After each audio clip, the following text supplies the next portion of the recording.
I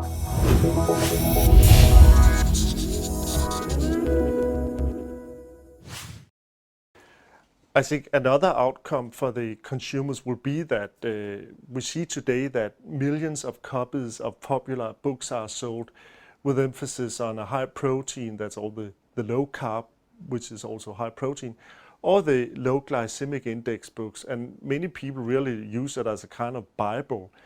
And I think Diogenes will also provide a kind of end results for whether this is actually effective or it is just hoax.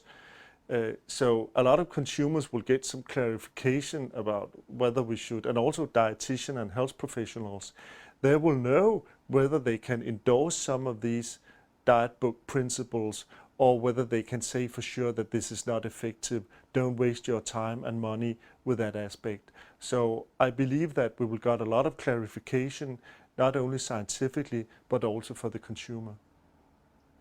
Now, what I said in the beginning, we really need to have measures for reducing the prevalence of obesity in Europe.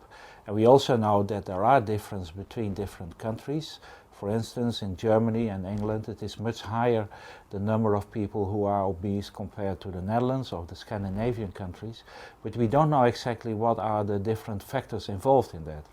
Now, based on the fact that we have an integrated project where we have different aspects, where we are looking for the data and the results out of that, we think we can give some clues about what is more important and what are the important factors you can really modify to reduce the prevalence of obesity. All interested parties, and that is food industry, that is research centers, that is small and medium enterprises who are doing specific aspects of such a program, are really enthusiastic working on this whole project and getting results out of that, which can be of benefit for the European consumer.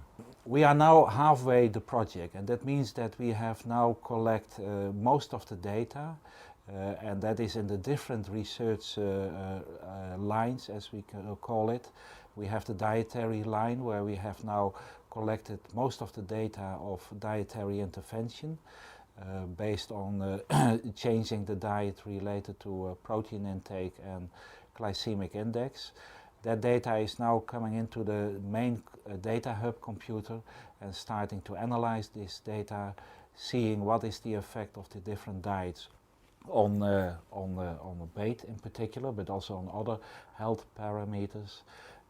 We also have collected most of the data on genetic variation in about 12,000 subjects all over Europe, where we have information about weight gain over the last 10 years. And that data will also now be analyzed in this year. So we are expecting to have quite a lot of information and results at the end of 2008.